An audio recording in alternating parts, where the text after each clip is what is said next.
Pearson doesn't want to share. That's why AIR is suing them. So in Louisiana, if Data Recognition Corps is going to deliver a contract for Pearson, it has to get Pearson's permission to deliver the tests to Louisiana. And you better believe we're paying Data Recognition Corps some sort of fee for doing that. Let me tell you something else about Pearson. Pearson has been caught advertising on Craigslist for graders. Now you tell me about the quality of tests that you're going to get if Pearson's advertising on Craigslist for people to grade the tests.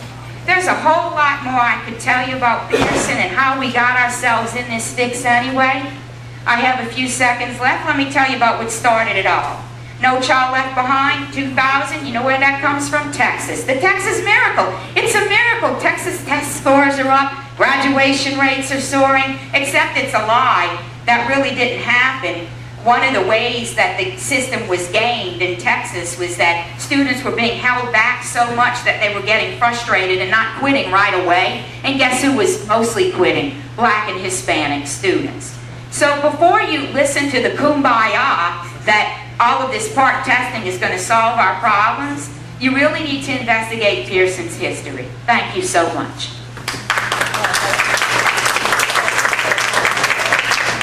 Our next speaker, can you hear me? Okay, our next speaker is Eric Lewis, who is the former director of BAO and has been authorized by the national president to speak on their behalf today. And he has also started a new venture. He's left BAO to start a new venture, Sable International. But today he's here to talk about BAO. Eric?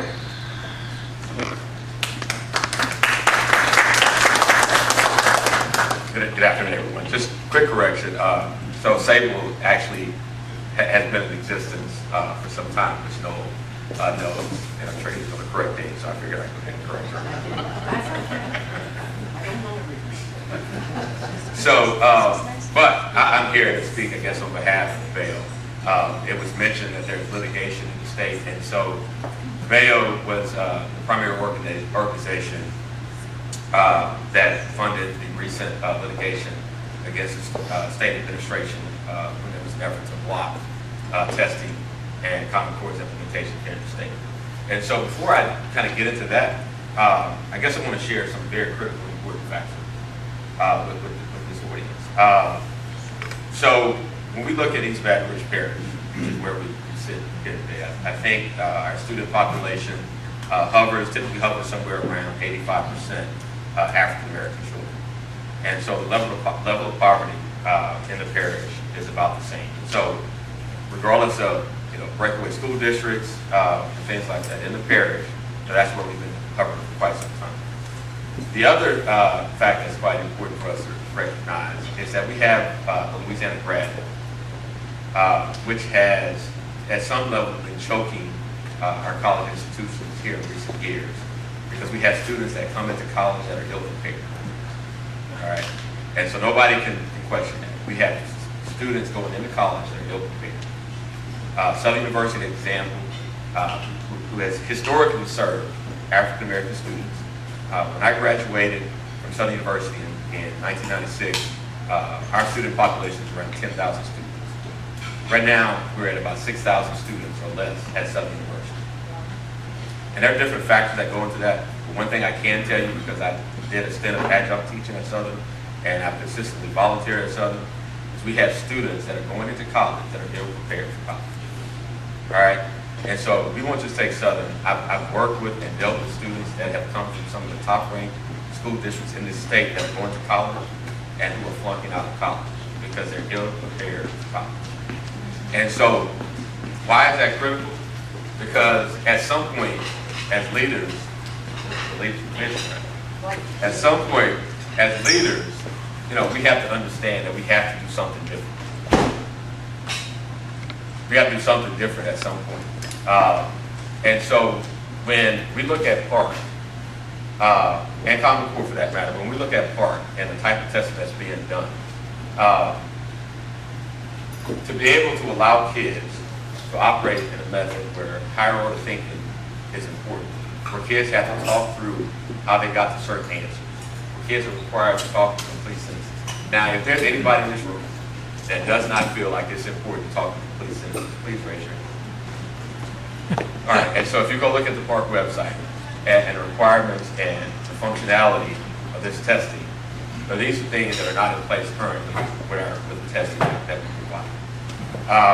And so I think that's one thing that's important. I've had the opportunity to actually sit in classrooms and watch students, participate in the academic exercise where teachers are requiring them to speak in complete sentences, think through how you got to certain answers.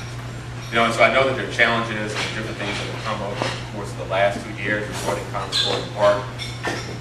And so one of the common things is, parents saying that they can't help their kids with their math homework. They can't help their kids with their homework.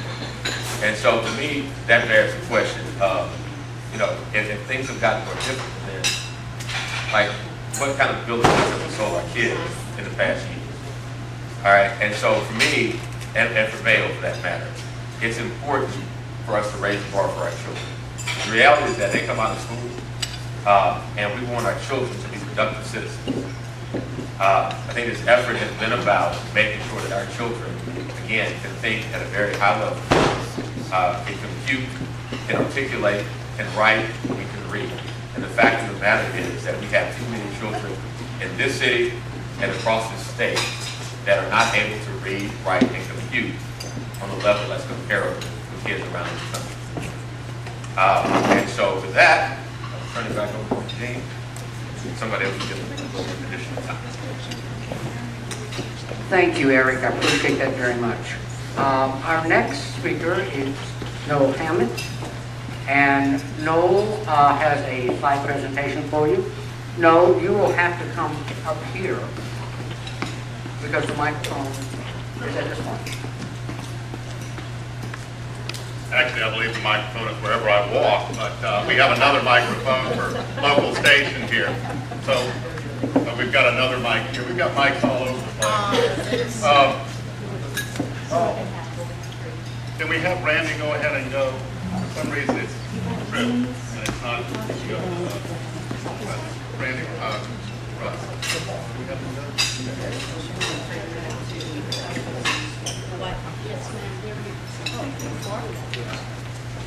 This is a good time for y'all to start enjoying your lunch.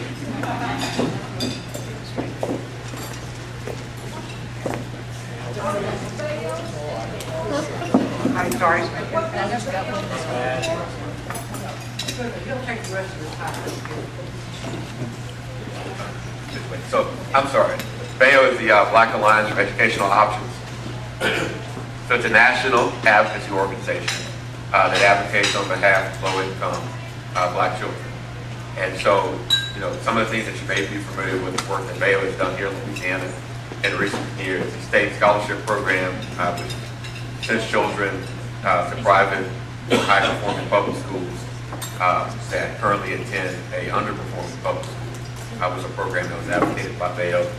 And then the organization also strongly advocated for Common Core and then for the protection of Common Core in the most recent legislative session. And so it's been really active in trying to ensure that more opportunities are created for low-income children to attend high-performing schools or get an quality education. Just for the record, I do want to state that poverty is the great equalizer of missed opportunity. No? Thank you. I want to talk to you about charters, chambers, and charlatans who are trying to promote this idea of PARCC as something new, as something that's going to fix the problems that we've identified of inequities in achievement by different students. And you're going to hear lots of people talk about why we need PARCC. We need to have this new PARCC and the Common Core state standards because we have to know how our students are doing compared to students in other states and across the nation. Now it's interesting to note that PARCC is now down to 13 states, so we can only compare 13.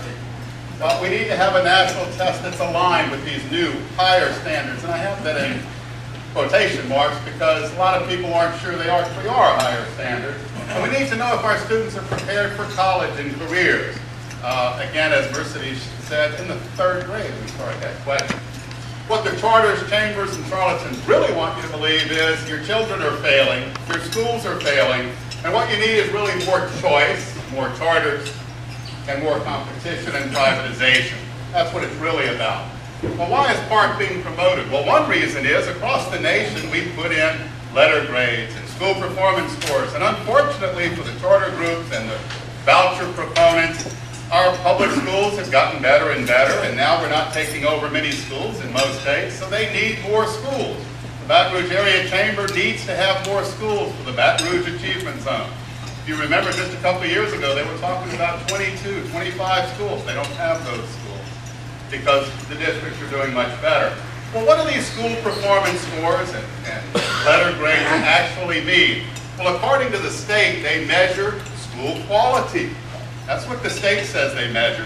And how do they do it? They measure student performance on standardized tests. Well, since they're doing too well, they have to go to a new test that's going to show they're doing much worse. Now, it's interesting, the very same people who say parents know. For vouchers, they don't need to know what scores those private schools have. They don't need a letter grade. Parents are smart. They know how their kids are doing, but that's not true in the public schools. In the public schools, you have to have letter grades, you have to have school performance scores. Well, there's a problem with all of this focus on school testing and student testing. One of the leaders in the test and measurement movement is Dr. Hurdle. He gave a national presentation last year. He's the leading psychometrician. He knows about test and measurement. And what he said is we have to have some really cautionary notes here. Teachers represent about 10% of student performance on test scores. About 10%. He said, I'm being generous. Lots say it's smaller than that, but 10%. The rest of the school, about 7%. Look at that big green portion.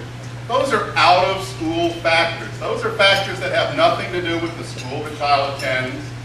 They have to do with a lot of other things, such as, we heard, poverty.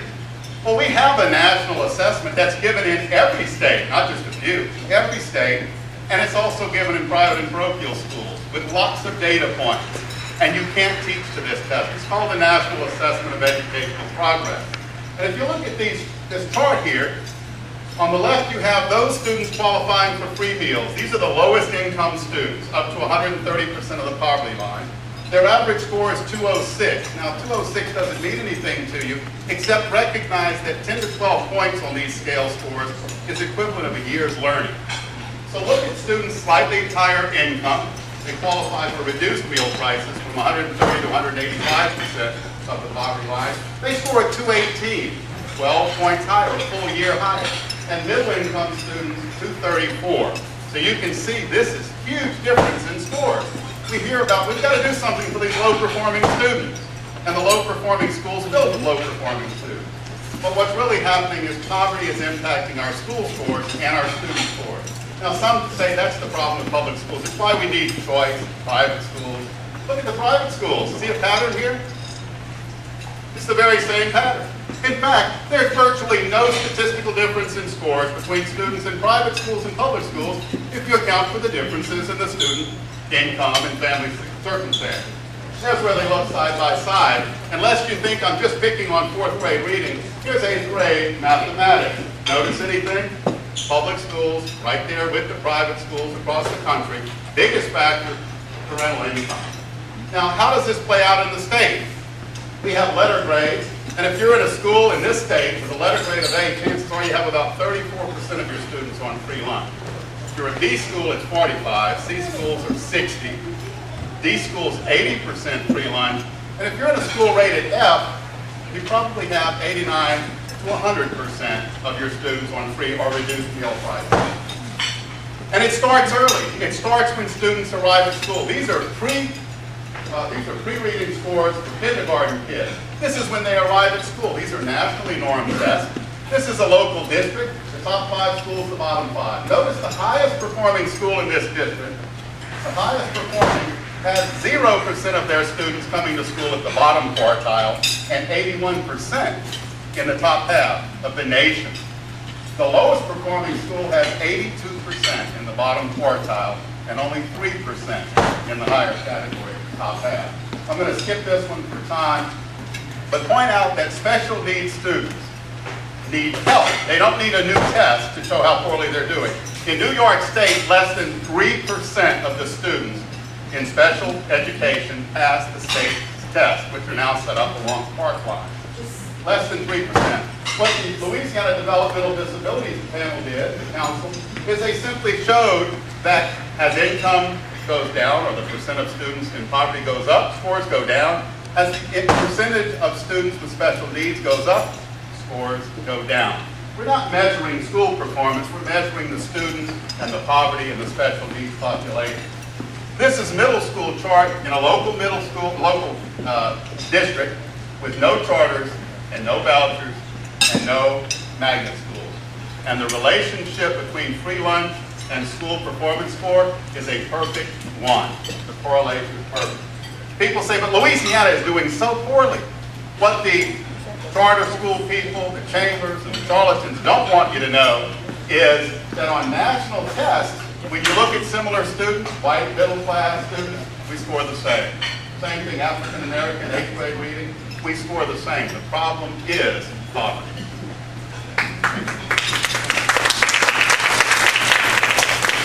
Our last presenter is Russ Wise. Russ, come give us the benefit of your wisdom as a school board member and what you see. I have no idea what he's going to say. Nor do I. Good afternoon. I am kind of the accidental participant here. And so a couple of caveats up front, if I could. One is, I know I have at least two other school board members in the room, Mr. John Beck and the lovely Barbara Freiberg over there. And so I'm not speaking for them. I'm not speaking for the EBR School Board or for the Louisiana School Boards Association. It's strictly for me, and this is kind of off the cuff. First of all, I'm not going to be redundant, or at least try not to, in that I think everybody here has expressed a position that to one degree or another I can support. Especially, quite frankly, my friend Noel. He has numbers, he has facts, and they tend to get lost in the discussion. And so, I'm not even going to try to repeat what he said, except to say he raised, I think, some very valid points that apply universally, not just here, but across the United States. There are some things that I want to bring out that nobody else has, and from a school board perspective, these are important. It's not philosophy, it is not effectiveness, it's the cost of doing business. And quite frankly, folks, we cannot afford what's being expected of us. There have been several points during the entire Common Core debate where additional mandatory costs have been placed upon already underfunded school boards. And we simply cannot afford this additional burden at this point. Go back, if you will, all the way to the start of the Common Core discussion. At that point, the general administration had frozen for 4 years the amount of money that was being put into public education, but at the same time, dipping into those very small pots of money to fund charter schools and to fund vouchers, which take not just the state's money out of public schools, but take the local share as well. And so we actually were underwater in an already unfunded or underfunded financial situation when they decided to start imposing Common Core and its additional costs and the PARCC program.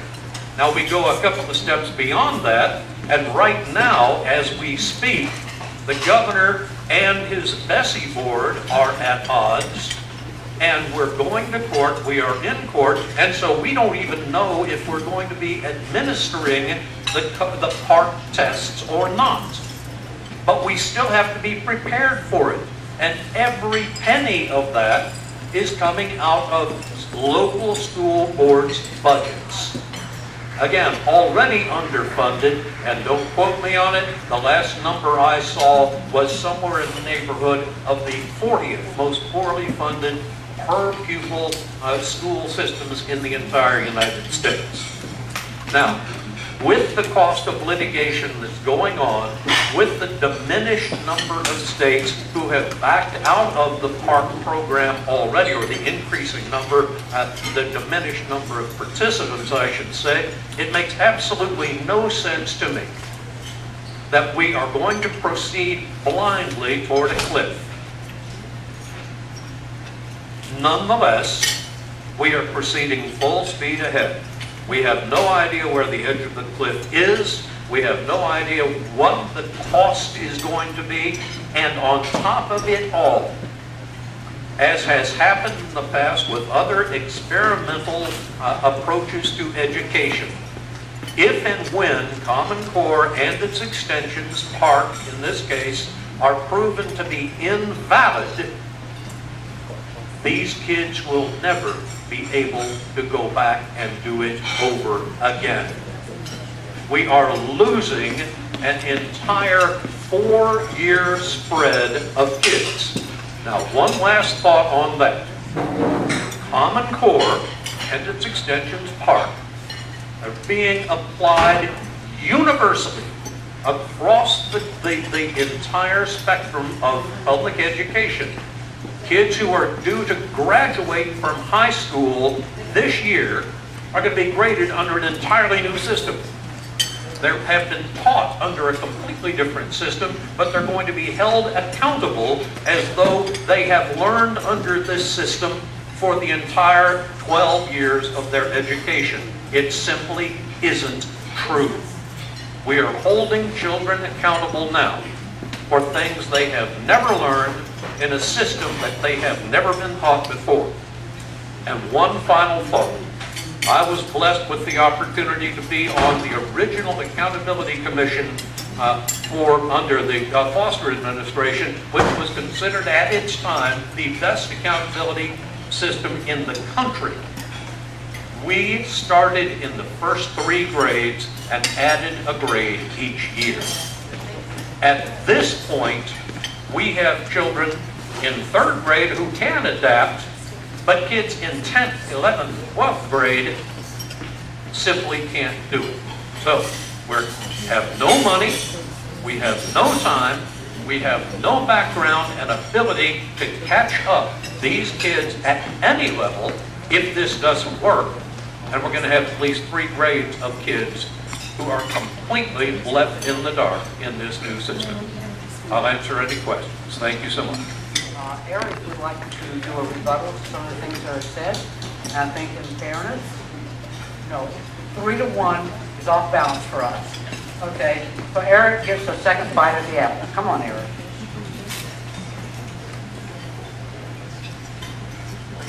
Okay. So a couple key things. And so, we talk about the fact that when you look at the state performance scores and a high correlation with poverty and performance. But the fact of the matter is that there's proven evidence places all throughout this country, and even, in fact, in East Baton Rouge Parish, where schools with high population of poor children, high population of children of color are thriving.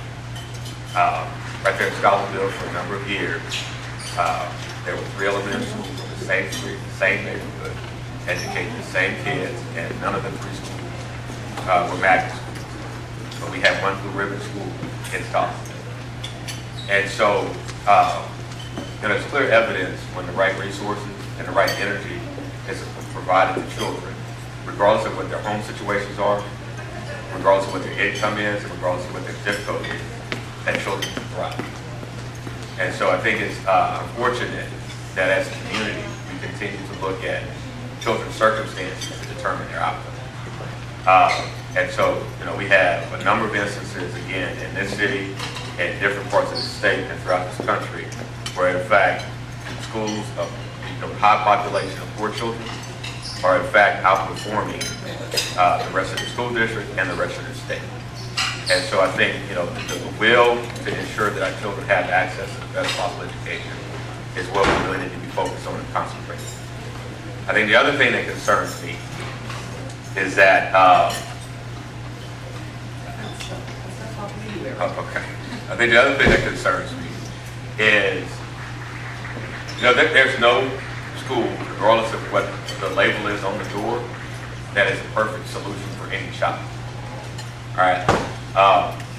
But I think we also have to be aware of the fact that until some of these things that took place in 2012, and the scholarship program is around since 2008, but I think those of us that are involved in public schools will attest to the fact that until some of this legislation came down, so some of these activities started taking place, then we began to see schools change the way that they operate. We began to see school boards change the way they operate. We began to see superintendents change the way they operate. And so, I'm not of this whole free market thing, but I do know for a fact that if you go to different parishes around the state, the school districts began operating differently after 2012. And so as adults and as leaders in our communities, if our objective is to ensure that we maximize academic achievement for our children, especially poor children that don't have resources, then we need to be doing any and everything that we can to ensure that. I think the last thing that I want to make sure people are clear with is that even though in 2012 initially with the voucher program and the scholarship program, there was litigation, there was litigation to successfully stop the way that the voucher program was being funded. The reality is that in some districts around the state, New Orleans, Jefferson Parish, and East Baton Rouge Parish have the most number of kids in their districts in this program. But in St. John the Baptist Parish, we had 190 kids in the program. And those kids are thriving and they're doing well. And so when we make the point that we're hiding behind letter grade, these scholarship schools get a school cohort score on a scale of 0 to 150, just like a public school is. If the school has 10 or more kids, or 40 or more kids total, 10 or more kids in the grade, or 40 more total, then they will get a school cohort score. So parents are able to determine whether their school is performing. And one fact that was not mentioned was that the year before last, there were several schools put on probation, which has never happened in a public school district after 2 years, a public school after 2 years. So there were schools that had been in the program for 2 years that were not educating children and were no longer allowed to take children in the program, which is a much higher level of accountability than we've had traditionally in our public schools. Now, those of you who have questions out there, raise your hand, and someone will pick up. Shirley, we have questions. We have questions? And while we're waiting, I think there's one factor.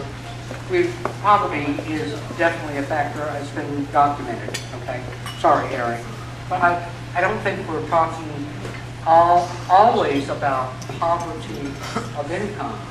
There's poverty of expectation, and that is the hardest thing to break in the cycle of poverty.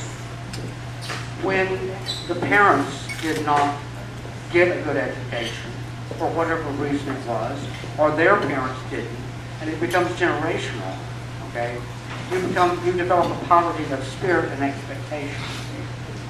And that needs to be addressed very seriously. Okay, the first question up is it true that John White is on the governing board of the PARCC Assessment Publisher? Would this not be a conflict of interest? Do any of y'all know the answer to that one?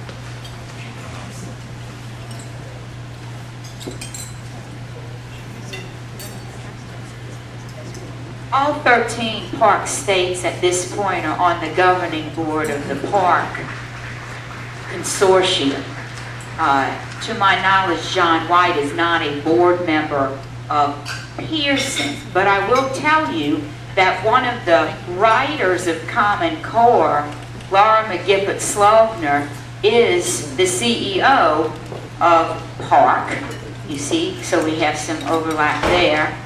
And there are others involved in Common Core who have gone on to work for testing. David Coleman is the CEO of College Board, which produces the ACT.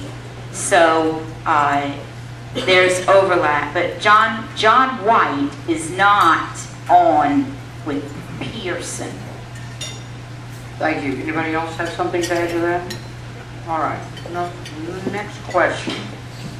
Given all of the chaos discussed, why are teachers being evaluated as if Common Core is fully established, working well?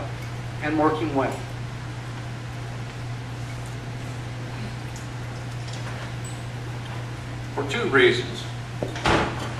It is, there we are. For two reasons. First of all, the law that governs the entire process says that they will be. That is a part of, I can't frankly remember whether it's Act 1 or Act 2. Act 1, thank you. Secondly, it is the current Bessie policy, which comes from that. And even though Bessie refuses to fund any of this process, they still set the rules. Anyone else want to add to that? Okay, the next question, this is directed to Mercedes. Does the developer of the Smarter Balance test have a better track record regarding testing problems?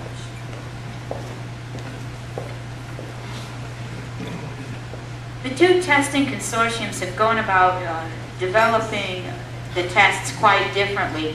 Smarter Balanced is the larger of the two consortiums, and it has divided up its roles among different test producers. It has not offered one request for proposal for the entire test. Data Recognition Corps is doing a part of the Smarter Balance development. American Institutes for Research is doing a part, and then there are several developers who are involved, so it's not just one developer. Pearson tends to not want to play that kind of game. Pearson, what they do, and I just finished writing a book on Common Core development, Pearson is in there. Pearson likes to be in charge, and it likes to buy the companies that work for them. And so if it cannot go in and buy up all these companies and then be in charge, it's not going to put its name in the pot. So that's the difference between the two consortia. PARCC says we just want one person doing it all. AIR is suing because they say, oh, you set up your request for proposal to tailor it just to Pearson because Pearson is the only company that is so huge that it can possibly do it all. Thank you. Anybody else want to add to that? I do have one comment to add. That goes to the difficulty we have with our bidding process. Too many times the vendors, because of the lack of experience or knowledge of different systems, the vendors assist in writing the bid qualifications. And therefore, so goes the bid, so goes the vendor. All right. Next question. So can I assume from Mr. Hammond's presentation that high poverty, poor children cannot learn? One of the first things I said is by no means does this mean that a child from the lowest income family can't become successful and graduate with the highest honors and go on to become presidents, CEOs of major companies. No. What we're talking about are statistical numbers. We're talking about large-scale data. And the fact is, these numbers represented up here are what is. These are not made-up numbers. What we often hear are anecdotes. The anecdote about a school. Eric mentioned we had a program called High-Performing High-Poverty Schools. Everybody remember that? They used to have a list in the newspaper. They quit that list 2 years ago. You know why? Because one year they came out with 54 schools. 48 were schools with special populations, either magnet or selective criteria. He mentioned one in Baton Rouge that was not. There was a principal there, great faculty, they were doing great things. They didn't outperform the other schools, but they did meet the requirements to get on the list. Then what happened is the principal left. Guess what? They didn't appear again. Their scores went down. I worked with Diane Ravitch looking at schools across the country. We were looking for the miracle schools. And what we ended up with is an article in the New York Times showing that the miracle schools weren't. They weren't miracle schools. There were reasons why these schools were performing so highly, and they weren't the kind of, well, we just had high expectations. The best high expectation is get a good student body and push out those students who are special needs and who don't meet the requirements. Okay, so no, of course not. It doesn't mean, but it does mean that across the country and on every single standardized test, from the law school admission test to the kindergarten inventories, the lower the family income on average, the lower the scores going in. Every teacher knows you take every student where they're at and you move them up. What PARCC says is everybody has to be at the same place at the same time. In the 4th grade, I was the kid that the groups fought over when we had times tables competition. They all said, no, you take them. We don't want them, because in the 4th grade I couldn't do my times tables, unless they gave me 5, 9, or 2. Okay? But I could balance multi-million-dollar budgets shortly thereafter. All kids don't progress at the same level. All kids are capable of achieving at extremely high levels, but don't expect all kids to do it at the same time. I just had new needs, and they had a parking lot with about a 16-inch drop. And I said, I can't do it. They said, oh, high expectations, sure you can do it. No, what I needed was a rail. Okay? When you have special needs, when you start off so far behind, you need help, a hand up. You don't need really high expectations that are far above what you're capable of doing at that point. Thank you, and I think Eric has something to say. So I'm respectfully going to have to disagree. Because if we set expectations for our children, they rise to them. All right? And so I know growing up in my house, you know, everybody didn't necessarily go to college, but everybody was pushing to go to college. And there's no excuses. And so, you know, we take information and we take data and say this is what it is. All right, but what are we doing to actually push children to be what they can become? And so when we talk about that particular principal at that particular school, that particular principal at that particular school moved into administration, which is the common cycle that happens. We have high-performing leaders, and then they raise up, and then we don't reproduce them. We don't have a plan in place to reproduce the leaders that we have.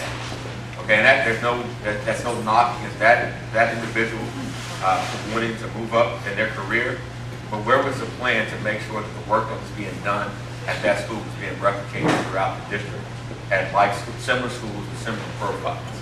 And so again, I disagree about, and James said it himself, I mean, that piece about poverty with low expectations, that's what we have going on here today. All right, our children can learn, regardless of what their income level is. And you know, there are low-income children in Magnuson.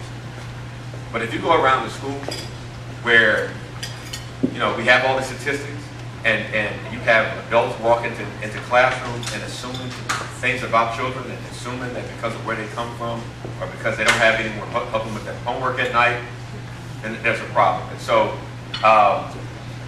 and I don't want to get too far off the subject of the Common Core Park because that's what we're here to talk about, but that is the reality, is that as adults, we have to set high expectations for our children. You know, and the most simple example that everyone in here can agree with, even if we disagree on this issue, when we set high expectations for the LSU football program, they lived up to it. They were straight garbage. They were garbage. And we set high expectations for the LSU football program, and we raised the bar. And so, you know, who would have thought 15 years ago that LSU would have had 2 national championships? And so we have to have that exact same mindset with our children, regardless of where they're coming from in their home. They don't have a local attendance on that. This is, I want to thank whoever asked this question. I'm one of these folks, I have difficulty saying hello in 7 minutes. And so I left a few things out, and this is, I'm going to walk through this door. I agree with both of these folks, but I'm going to say it in a slightly different way.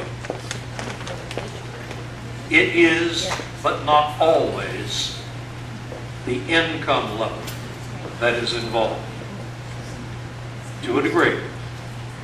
And I don't want to take too much time, but there is a bigger factor in here that is not measured, which could be measured that has never been measured, and that is parental responsibility.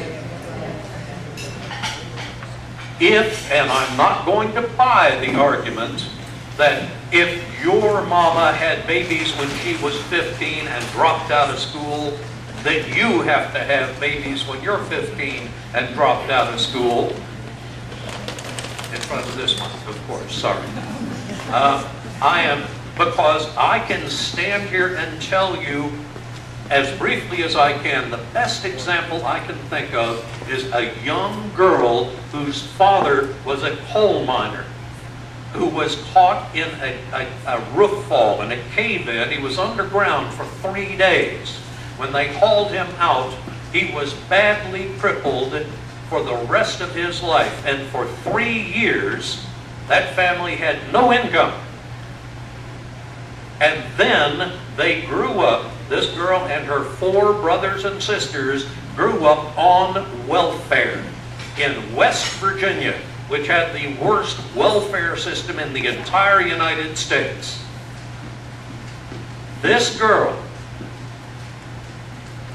is a tax attorney with a CPA and MBA who makes well into 6 figures every year. And her family was so poor that they literally had to walk down the railroad tracks picking up lumps of coal in the winter that had fallen off of coal cars in order to put in the one pot-bellied stove in their house that both provided heating and cooling. Their parents held them, Mr. Eric, to a higher standard. They said, you will not grow up poor. 5 kids. Every one of them grew up to be successful because their parents demanded it. Now, I know people live under different circumstances. I understand that. But there have been people coming into this country for 300 years, ignorant, and have educated their children, and have put their children in high expectations. It doesn't work for everybody. There is no silver bullet. But we have to recognize that we cannot start kids in 2-year-old preschool and expect them to succeed. If they come to school and they can't count, and they can't recite their ABCs, and they don't know the difference between green and blue, or circles and squares, they're going to be behind the rest of their lives, and that's not a public school teacher's fault. I'll shut up. I understand totally what you're saying, Russ. My mother used to have a phrase that said, because I didn't grow up wealthy either, she used to say, every time I complain about something, or my brothers or sisters complain about something, she'd say, you don't like it? Get an education and do better. Next question. Will children in charter and voucher schools be required to take the PARCC test? Eric, I'm sure you're the one's going to answer that. So yes, that is the case, and just so everybody's clear, since the inception of the scholarship program, children have always been required to take the state mandated test, and all children in charter schools have always taken the state mandated test. So that process will continue with time going forward. Next question. May I have one more Yes, sir. that? Yes, sir. And I promise to be brief. Ever since the voucher program, which is what, of course, we prefer to call it, ever since it began, the children who are going to private schools using public school voucher money take the test, but nobody else does. At no time, and remember, I was on the original Accountability Commission that developed the original accountability plan. Even then, private and parochial schools have never been held to the same standard. They do not have to give the same tests. They do not have to release their test scores. There is a presumption that cannot be proven empirically anywhere that you're going to do better in a private or parochial school than in a public school. But there has always been this assumption. So there is no way to show on an apples-to-apples basis whether a single voucher school is better than the quote-unquote failing school that it had replaced in any given voucher circumstance. So just wanted to raise that issue. Thank you. Okay, the next question is, there is no doubt that PARCC is curriculum focused. It has to be high stakes. But state law allows districts to write their own curriculum. We have been told PARCC will require students to solve problems by a specific process. If districts choose Common Core aligned curriculum texts that do not teach the process, how can PARCC be valid and reliable? And this is to the entire panel. I'm on a roll. Okay. This has been one of the great fallacies of this entire system. The state, through Common Core, supposedly has set goals and objectives at each grade level. But it provides absolutely no curriculum. It provides absolutely no material. And so literally every school district, and at one point, until we started raising some cane about it, every school and every teacher was even told, find your own materials and teach it the way you want to and the best way you can, and just, by George, we'll test you at the end of the year. And so the long and short of it is, we have almost no guidance or assistance from the state to meet the PARCC tests, which, ladies and gentlemen, are still being written. How on earth can a teacher, much less a school district, design a curriculum to meet the requirements of a test that hasn't even been written yet? I had asked, I testified before both the House and Senate, and said, give us, somebody's tugging on my coat, give us 2 years. And originally we had a 2-year time frame. It was cut to 7 months and dropped on public schools with no opportunity to develop a meaningful program to respond to any of this. Now, I won't answer the next question, whatever it is. You know, there's this whole discussion about whether, well, this is just standard. This is not a curriculum. Yet internal documents from the very people who are putting together Common Core say this will in fact drive the curriculum. And the fact that it's driving the curriculum is well known by every publishing house in the country. Okay, it drives everything. And unfortunately, it also drives what our students are going to be taught for the next however many years, until people realize that there are a variety of ways to teach, a variety of standards to aim for. I was always taught that you didn't put all your marbles in one basket or your eggs in one basket. You didn't plant one crop, because monoculture means you too easily fail if the conditions aren't right. By having one set of standards, we're putting all our eggs in one basket that was literally produced by 7 people, Mercedes? Basically. Yeah, there are 5 that are really Yeah. There are 5 that did most of the work. But all this talk about these are thousands of people across the country teaching. No, they didn't write the Common Core standards. Thank you. No, Eric? And so the challenge I have with this argument is that in 2012, we complained that charter schools didn't do things that public schools don't do. And so then we had the Red Tape Reduction Act that allows public schools to have a lot of the same leeway that charter schools have. And so how many public school districts signed up? 69. Jumped on board? No public school district. participate in the red tape reduction. Okay, and so, but the request was to be able to have the same autonomy at Charleston. So, when you go back to the question, there's standards that are laid out there. And so school districts have the autonomy to select the curriculum that meets those standards. The tests are based on those standards. And so, and I'll take this again to high expectations and getting our children prepared for careers in college. College, when I was in engineering, we took a departmental exam. So there's things that we're expected to know in order to graduate with an electrical engineering degree. Those are standards. Nobody came and told every professor how to teach it. Professors came in and out. But before you graduated, you got a diploma from some university in electrical engineering, there were a certain set of things that you needed to know. All right, and so I think we make things a lot more difficult than they actually have to be questions.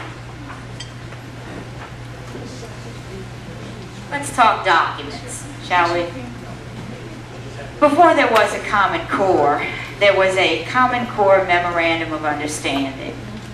46 states and 3 territories signed on to this before there was a race to the top that was going to tie in Common Core as an infamous part of Appendix B. I know that some of this might be new to folks, but let me just tell you that in the Common Core Memorandum of Understanding that Bobby Jindal and Paul Pastoric signed in May of 2009, part of it said the federal role, that there should be an appropriate federal role.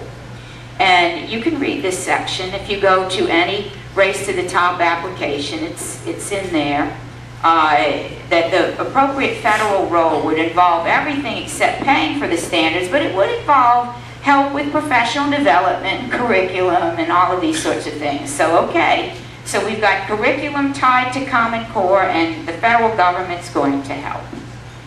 The PARCC request for proposal that went to Pearson included curriculum development and professional development to go along with the tests. So that was part of the deal, part of the $240 million a year proposed deal that went to Pearson. But there's more, because Pearson knows business, and Pearson, in its February 2014 earnings call discussing how it did in 2013, made it quite clear, and I write about all of this on my blog, so I write about this and investigate it. They made it quite clear that they expected in the United States to really cash in on Common Core. The way that they said it, here's some words that they used. We're going to embed ourselves in the education system, and we will make ourselves indispensable. And one way to do that, of course, is they have the high-stakes tests. The national average for every subgroup. So African Americans in Louisiana outperformed African Americans on the ACT. They've been doing it pretty significantly for a number of years. On all of the NAEP tests in 2005, Louisiana was there. We were at the national average for those subgroups. What do we have in Louisiana? We have more poverty and more deep poverty than any other state in the union. Mississippi has just edged us out.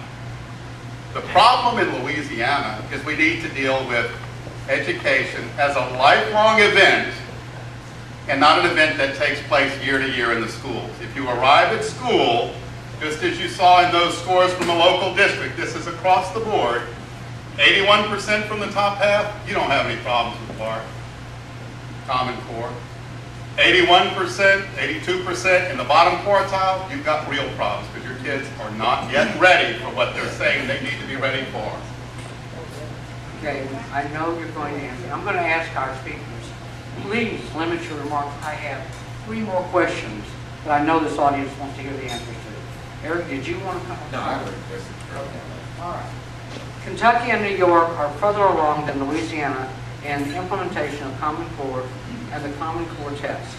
With the alarming number of students failing the standardized test, where is the proof that this national experiment of Common Core is in fact, in parentheses, higher standards, close parentheses, that will raise the bar of performance for all students as claimed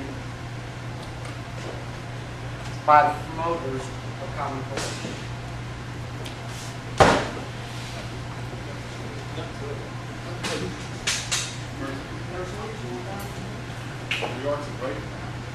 New York has been doing Pearson tests for years, and yes, for 2 years, and there is no proof that Common Core is higher. In fact, there's proof that it's not higher than a number of states, and this comes out of the Fordham Institute, who really jumped on this in July 2010 and issued a report where it graded all the state standards and it graded Common Core. And it gave Common Core a B+ in English, which is the same score it gave Louisiana. And it gave them an A- in math. And so right off it's being sold as the solution, but several states either tied or beat them out. It's like 7 states did. DC, California was one, Indiana was one, Oklahoma was one. Oklahoma, yeah, tied Common Core. And so all the decision was made on was not research. It was the expert opinion of the Fordham Institute, which, by the way, has taken money even for operating expenses from Bill Gates, who was approached in 2008 by David Coleman, who is a writer of Common Core, and by the president of the Chief Council of State School Officers, and asked, will you pay for Common Core if we do it? We can't ask the feds. They're going to pay for the test. So anyway, it's all one great incestuous family. But there's no evidence that Common Core will produce these marvelous effects. And we can talk about percentages of graduation rates and scores, and you know, it really is completely irrelevant because we just don't know what's going to happen with Common Core, and we don't even know what's going to happen with PARCC, which doesn't quite exist yet. I'm sure Pearson will crank it out, and then they'll pay the fines associated with messing things up, which is how they operate. But there's no proof. There's no proof. The writers of Common Core say, we use research. Really, where is the research? You know, because you threw this thing together in such a rush. They said, well, we took 2 years. Do you understand that you think 2 years is a lot to put together K through 12 standards in 2 subject areas? Thank you. I'm going to quit now. One of the things we're finding in New York, it's a parallel to Louisiana. As soon as individual researchers, independent researchers who weren't being paid by Bill Gates or so-called nonprofits, as soon as we started getting hold of data, they started doing what? And several people in the audience know. They started shutting down the data. In New York, several people here know very well, they're in lawsuits. I just came out of a lawsuit with the State Department of Ed. The bottom line is, they don't want to release the information that would let you know that they're lying to you. In New York, the scores, first year coming out, 38% of white students met the standard across the board in PARCC type tests that they're using up there from Pearson. 17% of African Americans, around 7% of English language learners, those students who are not yet proficient in English, 3% of students with special needs met the standards. So they said, yeah, but that's the first year. Next year it's going to be a lot different. So this year, they didn't release the averages for those groups. New York is holding back the data, just as in Louisiana, they have refused to release data that they released for decades. And now all of a sudden, because we can look and find that low, high poverty, high performing schools are lies, they won't release the data. Thank you. Okay, Eric, I showed you the question. You ready? Yes. How much money did Bayo receive from Bill Gates Foundation in the last 2 years? Bill Gates is a big promoter of the Common Core initiative. So, to my knowledge, Bayo did not receive one dime from Mr. Gates, although it would have been great to receive some funding from him. To my knowledge, Bill has not provided Bayo with any funding. So, however, on that note, you can find all the information that is available online, so it's not like it's hidden for that matter. But anybody that is interested in supporting Bayo as an organization continues to do its work to help provide quality learning options for children, please talk to me after the meeting.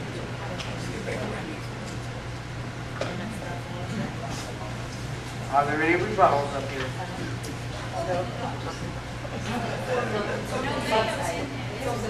Okay, hang on to that thought, we'll come back while she's researching. Okay, final question, except for the follow-up by Mercedes if she finds the research. After knowing about Common Core state standards for close to 3 years now, why haven't the school board, schools, principals, teachers prepared for this charge? Why can't students who come from lower socioeconomic backgrounds succeed? I think that's a great question. The state opted into Common Core in 2010. All right. And so, if we're just going to be honest, you know, I know some of our friends up here were against it from the beginning, and, you know, I honor that. But this big brouhaha started this past legislative session for political reasons. And so at the end of the day, like this is nothing new. This came down the pike. Bessie approved it. The governor signed on to it. And, you know, my concern again is, are we committed to doing what's in the best interest of our children? I think a lot of this conversation this afternoon has had very little to do with children. Very little to do with children. And, you know, just yesterday, riding around the city, I saw a ton of kids. And I'm sure it was early dismissal from professional development, but I saw a ton of kids out in the streets doing God knows whatever in various neighborhoods around this city. And so my charge and my call to action is that we really need to be focused on doing what's in the best interest of our children.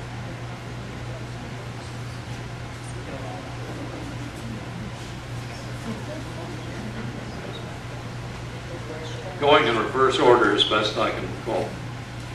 It's parents' responsibility to oversee their children when they're not in school. It is not the school's responsibility. So if there were kids out roaming the streets, don't hold the teachers accountable for that. Whatever reason, I'm just saying, if they're not in school, they belong to their parents. Now, now that I've lost my train of thought. Yes, we are, and I can't remember your middle point.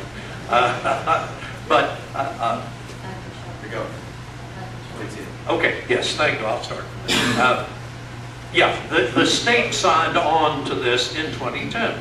No arguments at all. In 2011, local school board members were told, and school administrators and teachers were told they'd have 2 years to prepare. And be given training. Thank you. I've got some support in the audience there. I appreciate that. And we sat waiting for 2 years for instructional guidelines, for support in the form of materials and texts and such as that. And I literally got at a forum that was conducted by the Louisiana School Boards Association from a lady who was directly responsible for this program, when I held up my hand and I said, where are the instructional materials? Where are the textbooks? Where are these people going to get the information they need to make a successful program? She said, you'll find it online. Just help yourself. Google it. And she literally told me that teachers can pick their own materials. And so, 2 teachers next door to each other teaching 5th grade could reasonably be expected to be teaching completely different information. And once again, excuse me, somebody's, probably my son wanting to know where I am. By the way, I don't have another thing to do until 4:30, so I'm willing to stick around here. In any case, the whole point, you get the point, that we were given supposedly 2 years to prepare, and suddenly our good friends at Bessie and Mr. White said, no, let's do this in 7 months, with still no preparation, with no support at all from the state. And folks, it is just simply not possible to teach kids, putting kids first, without some direction on which way to go.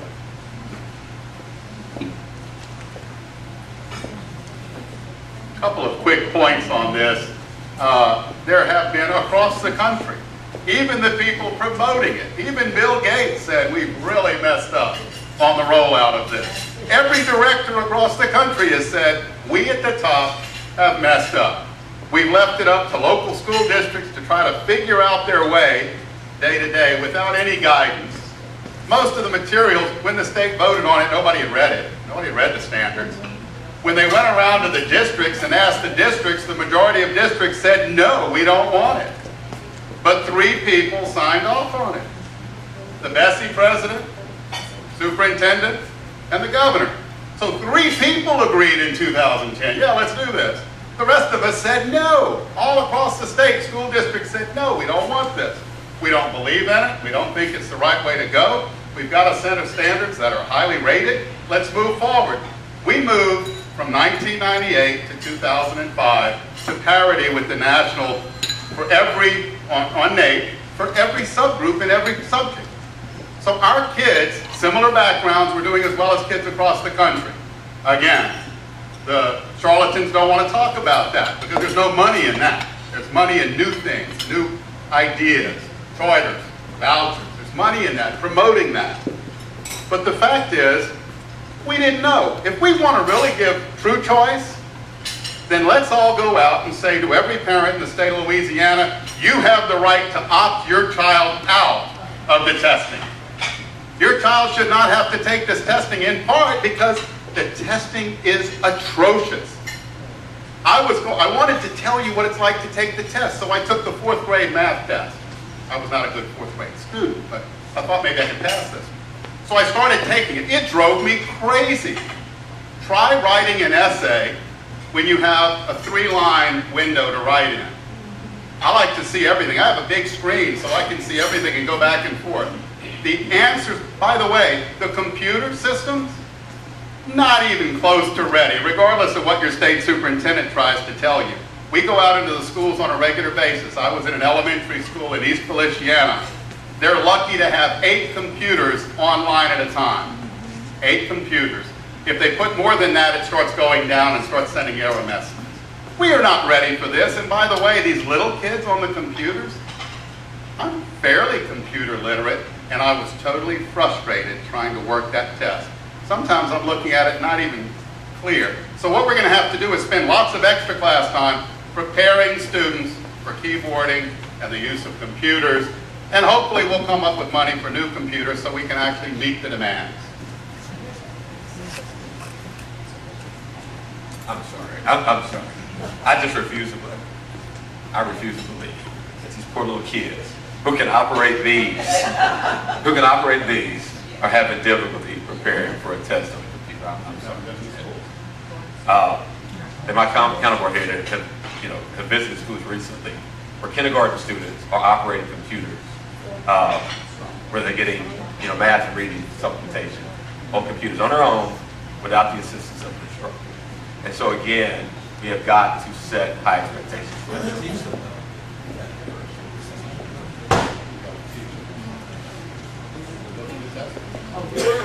Did you want to comment on this? But you have the last word on that research you just looked up.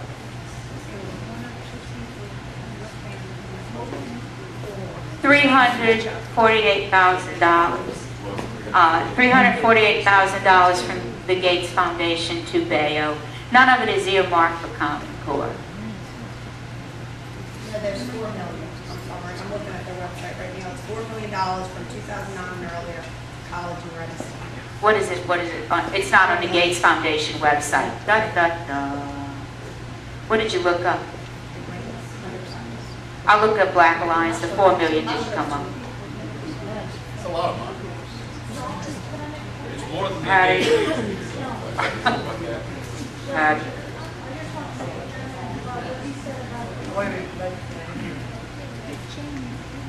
I'm a grant writer, and when grant writing went from submitting hard copies to doing timed online submissions, believe me, there was a huge difference. And I knew keyboards, and I knew how to write a grant, and every grant I had written up until that time had been funded. But when it went to online submission and it was timed, it was a totally different thing. So even though the kids may understand the information, they may know the subjects, that computer will kick your butt. And we have, John, you have a lady over here. All I can tell you in this subject, when we're talking about education, let's remember that our children are our most valuable resource. Not the oil and gas in Louisiana, the children. And we have, and I praise all of y'all for coming here to try to find out what is best for our children. May I have your questions? The barriers.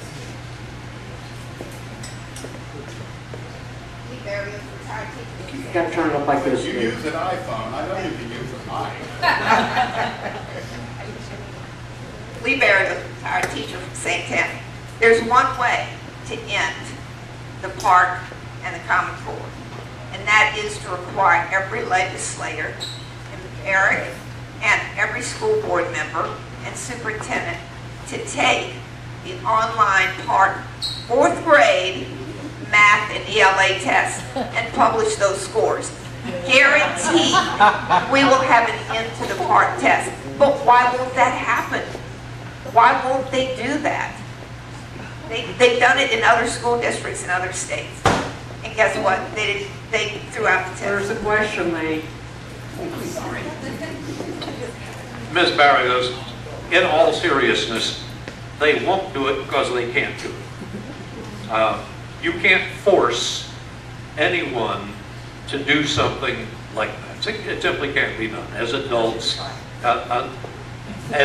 you cannot be required to take a test. In fact, there was a letter to the editor and the local paper not long ago. A couple of folks in Lafayette on the city council want everybody who runs for office to take a test on the Constitution. And I'm sorry, but I looked at both the U.S. Constitution and the Louisiana Constitution, and they're pretty clear that to be president, you have to be 35 years old and a native-born citizen. It doesn't say you have to study the Constitution. So my point is, it can't be done. But thank you. Great suggestion. All right, as I was, I will complete this. Thank you so much. And like I said, the praise, while we thank all of our distinguished panelists for coming, the real praise goes to the people who paid to come here to find out, and we challenge you. We're not going to tell you what to think. We just challenge you to think. You've had and heard both sides or multiple sides of the issue. Please keep looking for the information in any issue and become an informed voter.